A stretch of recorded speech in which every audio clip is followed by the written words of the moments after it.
जिलापालଙ୍କ कार्यालय परिसरରୁ ଚାଷୀଙ୍କ ଧାନ ଗାୟବ। धान किपरि गायब है से नहीं चिंतार चाषी बरगढ़ टाउन थानार द्वारस्थ हो लिखित अभियोग कर चाषी मैंने गतकाली जिलापाल ऑफिस परिसर में 15 बस्ता धान रखी आंदोलन करते चाषी तेज आज सकाळु आसी धान नथिबा देखि बरगढ़ टाउन थाना लिखित अभियोग देछन्ती। अताबिरा नियंत्रित बजार कमिटी अधीन सहरा टीका मार्केट यार्डर धान किणाबिका प्रक्रिया को 3 मास बीती जाइथिले मध्य कागज पत्र दे पंजीकृत होई पारनथिबा अभियोग रे असंतोष प्रकाश करछन्ती। चाषी माने मंडी रे धान पकाई धान बिक्री अपेक्षा बेले धान बिक्री हो पारुथिबा विषय को तीव्र असंतोष देखा मिली। आहरी आंदोलन पाई आनिथिबा धान मध्य गायब होइछिबा घटना चाषी आखिरु निद हजाई दैछि। बरगढ़ जिल्ला रे लेफ्ट आउट जेन माने कि सब कागज पत्र देकुरी पंजीकृत नहीं हो पारी से माने वर्तमान विभिन्न मंडी रे धान पकई रखिचंते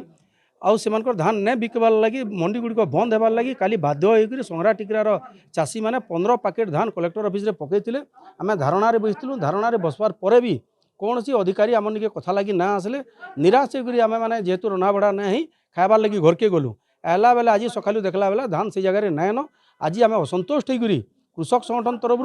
जेन चाषी मानकर धान चोरी होइछि जेन चाषी मानकर धान नाइन से समस्ते मिसिकी पाखापाखि 15 लोकंकर 15 पैकेट धान आज आम एफआईआर देइछु टाउन थाना बरगढ़ जगह आमर कहवार माने होछि जदि कलेक्टर ऑफिस रे धान सुरक्षित नुहे सी तो केन जगह सुरक्षित है आपण माने विचार करूँ।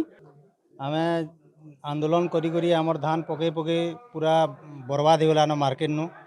हेती लगी लास्ट की बिक्री ना हला टोकन ना हला बेला आनी कलेक्टर ऑफिस आम पकालु और निहार मान अनुसार आले और कहले हमको तुम धान बिक्री हो बोलिकी एतकी दिन हो गलान मार्च 31 तक बिकब बोलिकी कहून एतकी दिन है टोकन भी ना बारता से कलेक्टर ऑफिस के आसिक 15 पैकेट आम धान पकईदेलु चाषी मैंने सब धान तो आनी ना पारू मार्केट नु अच्छे अदा भिजी भुजा केचकेचा हो